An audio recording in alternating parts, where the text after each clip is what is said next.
Hello world, this is Dan at Dan's Fish, and I just wanted to give you a quick update of the fish that we got in, oh geez, it's been a few weeks now, and show you how everybody's doing. So let's start over here. So these are Corydoras, here they are, arcuatus, skunk cories. Now these guys are a little bit shy, and they're mostly hanging out under the filter right now, especially with the camera out, but there's the group of them. There they go. Really cute little guys. I love their skunk patterns. Cories in general just are a bunch of fun. They're like clowns in a clown car, always swimming around in big groups and doing funny catfish things. Fun to watch. Personable little fish. I really like them a lot. I have several of these. I think I have 1, 2, 3, 4 tanks of these on all these tanks on this row, and then in this tank we've got red cherry shrimp, which are, I like them. They're beautiful. They're useful. Now let me turn off my fan here. Help with the noise. They're very useful cleaning fry containers and just keeping tanks clean and little scavengers, and they're also just kind of neat to watch. Have a lot of babies coming up. Let's see if we can show you this guy with the glare. There you go. Hope you can see him okay. Try to get some glare off. No, but there he is on the glass. Hopefully you can see him with the glare. So that's that side. Then this rack is all Corydoras Malini, which, let's see if I can, right now, are they hanging out? Yeah, they're hanging out behind the filters right now, but you can see them back there a little bit. And here in this tank they're out. So they're another skunk type fish, although the line on this guy, on this species, just starts at the dorsal and goes through the caudal fin, through the tail fin, and the body has some dark marks on it. But there you go, Corydoras Malini, neat fish. Come down here, we have quite a few Corydoras aeneas. This is the albino variant. Cool little catfish. If you're first starting with catfish, these are a great choice. They're hardy, they're as personable as any of the Corydoras, and they're pretty tough fish. They're also one of the easier fish to breed if you're wanting to start breeding Corydoras. So I've got a couple tanks of them. Here's another group of them. Just a cool little beginner Cory. Then above them we have some of the Trilineatus. They just saw the camera, so they're all running. But I have 3 tanks of these guys. I like these. They're one of the, I just think the pattern on them is really neat. That black dorsal fin and the striped and kind of mottled pattern that they have on their body is pretty neat. So Corydoras Trilineatus. This is a tank of amphipods I'm culturing. If you look in this bit of decaying food there's a couple of them there on it. There's one swimming right there. So trying to culture some amphipods here. I put them in here hoping they'd eat all this blackbeard algae. Just the bottom of this tank is covered. It looks like a landscape with all these tufts of blackbeard algae, but they graze on it, but they don't seem to eat the blackbeard algae. So, but that's okay. They'll grow in here, and they'll be great food for whichever fish we put in there. Pile of rocks in there just so the amphipods have a place to go and to kind of hide and hang out in the rock pile for safety and things like that.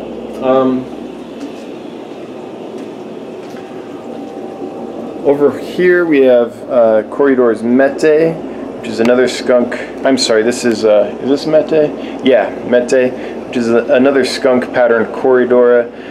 You can tell these from the Malini because got some algae there. Because the stripe starts at the dorsal but ends at the caudal. It doesn't go through the tail fin, it ends kind of abuts the tail fin. And also their body is very clean. The Malini have some pattern on the body. These guys have a very clean body with very little pattern in it. Next to them, another culture of amphipods going. When the killifish order comes in, which I'm still working on that, then I'll put some of them in here and they'll have a whole bunch of amphipods in this tank that they can graze on, which will be awesome. These tanks are more or less empty, these couple tanks here. Here we have the flagfish. These guys are awesome. I love flagfish. They're a killifish, a pupfish specifically.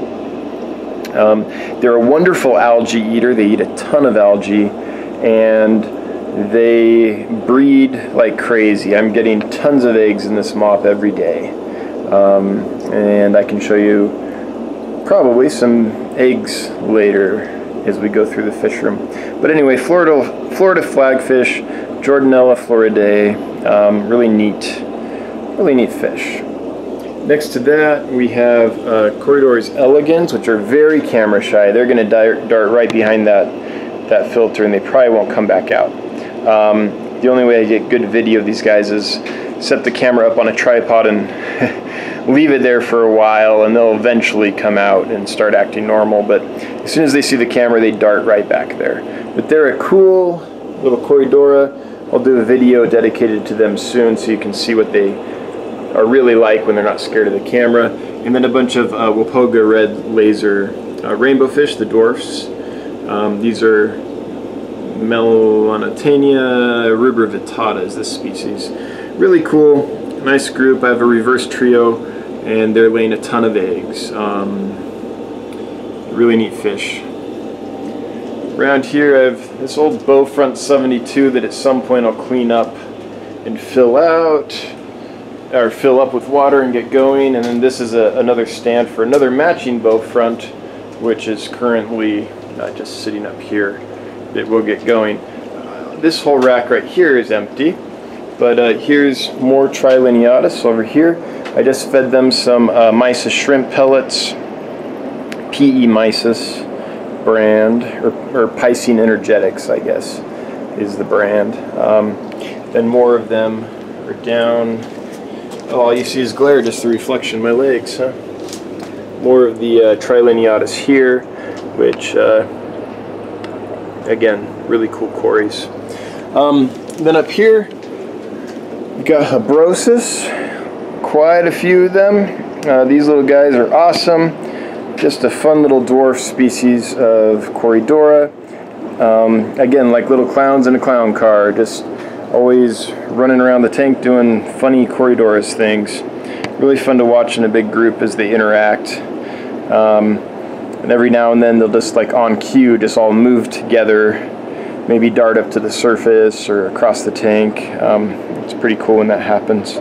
3 tanks of these guys. I have this tank and the tank right next to them. Same thing. They're just fun to watch. And then more of them down below here. They're all doing really well. So that's kind of what's going on here. And then this rack, I still don't have anything in it, just the tank cycling. These 30-gallon tanks, I don't have anything in them right now. And then here's the breeder rack, and in there I have a couple things going on. This tank has Florida flagfish fry in it. Let me get down here and see if I can show these to you. There's a bunch of microworms in there on the bottom. There's one on the silicone there on the side, a flagfish fry. There's several fry back there against the matin filter on the bottom there against that foam. Oh, there's one. See if I can get a good look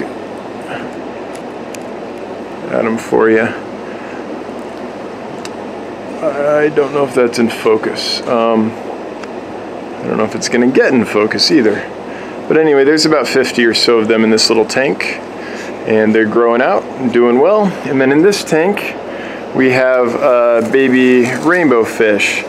Let's see if I can find some of these to look at for you. Those are air bubbles that you're seeing as I go up the side of the tank.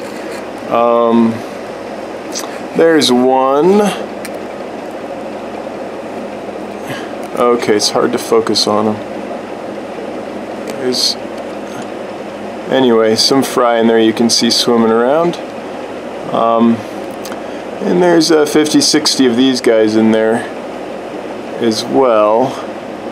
And I don't think I'm going to be able to focus on there for you. I'm sorry.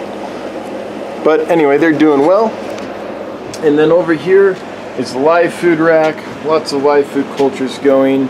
I just harvested all these, so they're not going to see anything in there. But there's baby, the larva there pupating, so we'll get another bloom soon.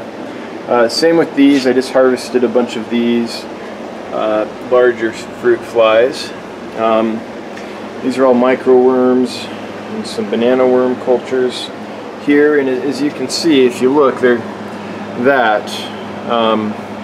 right here where my fingernail is where the medium ends, and then all this is all worms crawling up the side, which is all good food for the fish. So these are doing great. That one back there, you can really see a lot of worms up the side there. Anyway, they're really producing well, these cultures are, and it gives me a lot of live food, so I never have to worry about feeding babies or small fish when they come in. A couple other neat cultures. These are the vinegar eels. Keep them in jars with coffee filters over the top to prevent critters from getting in. As you can see, there's so many in there, they're crawling up the sides.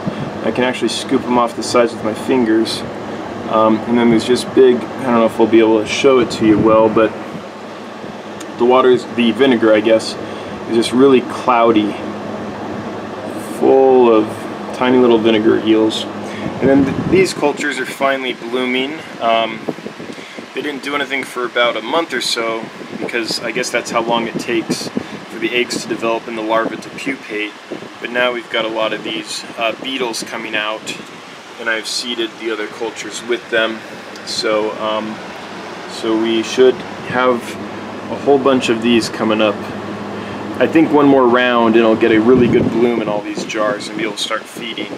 So these bean beetles are something that seem to take a while to get going, but they're super easy. All you do is put dried black-eyed peas in a container with a toilet paper roll and a top that breathes, and you'll eventually get tons of them. So I don't mind that they're taking a long time, because they're super easy.